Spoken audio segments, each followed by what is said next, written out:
Пресс-секретарь МИД Армении Ани Бадалян отреагировала на заявление представителя МИД Азербайджана Айхана Гаджизаде, который обвинил Армению в нарушении режима прекращения огня и невыполнении своих обязательств. По словам Бадалян, подобные заявления не соответствуют действительности и являются попыткой дезинформации. Правительство Армении неоднократно заявляло на самом высоком уровне, что не стремится к эскалации ситуации и придерживается принципов мирной повестки. Министерство обороны Армении подчеркнуло свою готовность изучить возможные доказательства нарушений режима прекращения огня, если Азербайджан их предоставит. Однако до сих пор никаких фактов Баку не передавал, как и не отреагировал на предложение Армении от 22 июня 2024 года о создании совместного механизма расследования подобных инцидентов. Армения и Азербайджан объявили о завершении переговоров по согласованию текста мирного соглашения. Логично, что следующим шагом должно стать его подписание, и Армения предложила начать обсуждение места и сроков этого процесса. Подписание не требует сложных решений и может быть реализовано в обозримом будущем, если стороны действительно заинтересованы в мире. Отдельный вопрос касается Минской группы ОБСЕ. Армения на самом высоком уровне заявила о своей готовности рассмотреть вопрос о ее распуске. Однако для этого необходимо четко зафиксировать, что это означает де-факто и де-юре окончательное урегулирование конфликта, а не его перенос на территорию Республики Армения под предлогом так называемого «Западного Азербайджана». Вопрос территориальных претензий также нашел отражение в конституционном аспекте. Конституционный суд Армении 26 сентября 2024 года подтвердил, что Конституция страны не содержит территориальных претензий к другим государствам. В то же время Армения отмечает, что Конституция Азербайджана содержит формулировки, которые могут трактоваться как территориальные притязания к Армении. Однако текст мирного соглашения снимает эту проблему, так как в нем закреплено, что обе стороны признают территориальную целостность друг друга в границах бывших союзных республик, отказываются от территориальных претензий и обязуются не предъявлять их в будущем. Кроме того, в соглашении говорится, что внутреннее законодательство стран не может использоваться как аргумент для его невыполнения. Согласно статье 5 Конституции Армении, международные договоры имеют приоритет над национальным законодательством. Таким образом, Конституция Армении не может являться препятствием для подписания мирного соглашения, а наоборот, его подписание может урегулировать все возможные правовые нюансы.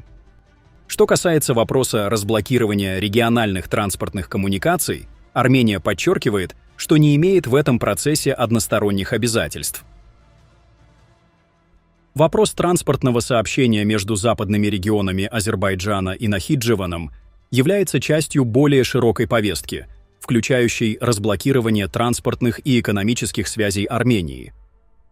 В качестве первого этапа Армения предложила запустить железнодорожное сообщение по маршруту Зангилан-Мегри-Ордубад-Ерасх, который является кратчайшим путем между Зангиланом и Ордубадом.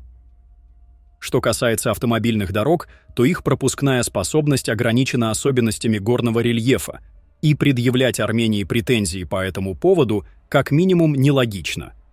Рассуждения о силовом сценарии в региональной повестке могут касаться лишь более чем 200 квадратных километров оккупированных территорий Армении. Однако армянская сторона четко заявила, что не намерена решать этот вопрос военным путем, поскольку процесс делимитации границы, а также согласованный текст мирного соглашения создают все условия для мирного урегулирования. В то же время Армения оставляет за собой право укреплять обороноспособность страны и защищаться от возможной агрессии, что является законным правом любого государства.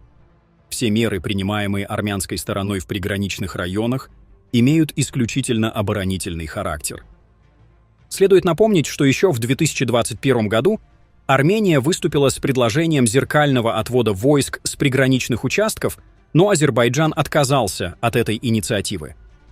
В этом контексте вызывает обеспокоенность милитаризация региона, и именно для ее предотвращения Армения предложила Азербайджану создать двусторонний механизм взаимного контроля над вооружениями. Однако до сих пор Баку не дал на это предложение положительного ответа. Республика Армения не проводит милитаризацию, а последовательно реализует программу трансформации армии, которая является открытым и публичным документом.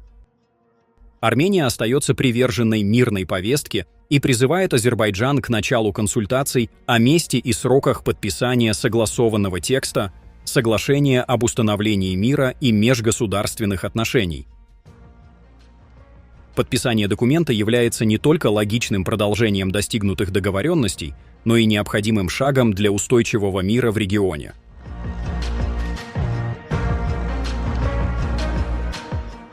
Азербайджан, следуя турецким методам и рекомендациям, применяет в отношении Армении тактику системного давления, создавая множество очагов напряженности, своеобразный политический прессинг.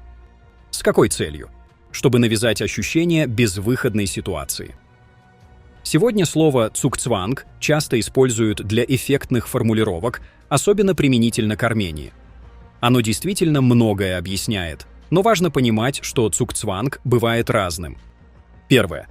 Позиционный цукцванг – это когда любой вынужденный ход ухудшает положение, приводя к потерям, но не к краху. В такой ситуации Армения оказалась после 2020 года. Второе. Взаимный цукцванг – это когда у обеих сторон отсутствуют выгодные ходы, и любое действие только усугубляет положение. Этот сценарий наиболее точно описывает текущую ситуацию. Третье. Односторонний цукцванг – это когда безвыходное положение навязывается только одной стороне. Именно такую интерпретацию сейчас активно продвигают в отношении Армении. Но в действительности мы имеем дело с мнимым цукцвангом, когда полезные ходы есть, но из-за внешнего давления или эмоций они остаются незамеченными. Выход всегда существует. Главное – убрать эмоции и не следовать советам тех, кто не является союзником. Если некто настойчиво предлагает вам якобы выгодное решение более 2 раз, значит это ловушка. Если собственных ресурсов недостаточно, стоит выжидать ошибки противника, одновременно наращивая силы. Необходимо переломить ситуацию, навязав свою повестку в информационном пространстве и преодолев политическое давление. Иначе мнимый цукцванг может стать постоянным. Стоит отметить, что подконтрольные Баку медиаресурсы публикуют материалы, в которых объясняют, почему Азербайджан в ближайшей перспективе не планирует подписывать мирное соглашение с Арменией. Если отбросить привычные пропагандистские штампы, основной посыл очевиден. Авторы откровенно излагают позицию Баку, подчеркивая, что на данном этапе этот документ Азербайджану просто не нужен. Любопытно, что аргумент о том, что поспешное подписание соглашения не обеспечит долгосрочный мир, во многом перекликается с риторикой Москвы по этому вопросу. В этом контексте ожидания армянского руководства и его экспертов, что односторонние уступки сузят возможности Баку для затягивания переговоров, выглядят несостоятельными. Пишите ваше мнение в комментариях и подписывайтесь на наш канал, чтобы не пропускали самые важные новости мира и нашего региона.